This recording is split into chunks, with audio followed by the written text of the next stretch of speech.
الحمدللہ والصلاة والسلام علی رسول اللہ اما بعد۔ امام بخاری فرماتے ہیں ہمیں حدیث بیان کی حجاج نے، انہوں نے کہا ہمیں حدیث بیان کی حماد بن زید نے، انہوں نے کہا ہمیں حدیث بیان کی ابو جمرہ نے، انہوں نے کہا میں نے عبداللہ ابن عباس رضی اللہ عنہما کو فرماتے ہوئے سنا، قدم وفد عبد القیس علی النبی صلی اللہ علیہ وسلم، عبد القیس کا وفد نبی مکرم صلی اللہ علیہ وسلم کے پاس حاضر ہوا۔ فقالوا یا رسول اللہ، انہوں نے کہا اللہ کے رسول، ان هذا الحی من ربیعہ قد حالت بیننا وبینک کفار مضر، ہم لوگ ربیعہ میں سے ایک قبیلہ ہیں، ہمارے اور آپ کے درمیان قبیلہ مضر کے کافر پڑتے ہیں۔ ولسنا نخلص الیک الا فی الشہر الحرام، اور ہم آپ کے پاس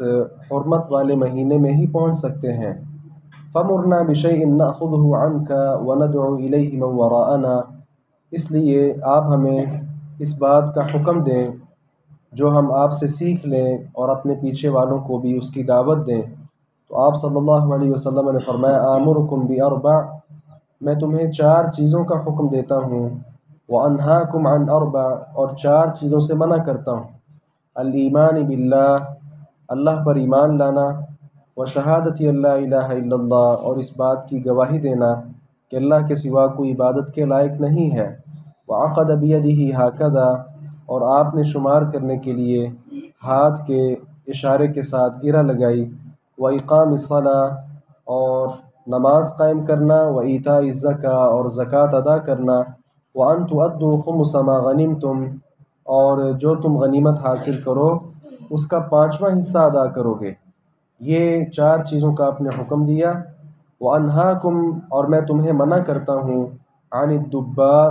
والحنتم والنقیر والمزفت، کدو کے برتن سے، سبز مٹکے اور کریت کر بنائے ہوئے لکڑی کے جو برتن ہیں،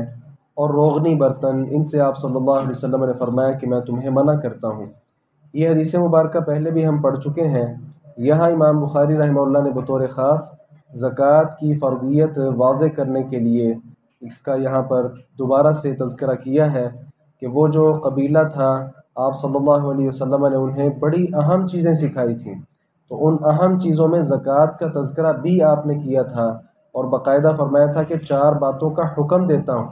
تو یہ زکوٰۃ حکم میں شامل ہے، لہذا یہ ہر مسلمان پر فرض ہے کہ وہ اگر صاحب استطاعت ہے تو اپنے مال کی زکوٰۃ نکالے۔ اللہ تعالیٰ سے دعا ہے باری تعالیٰ حق بات کو سمجھنے اور اس پر عمل پیرا ہونے کی توفیق عطا فرمائے۔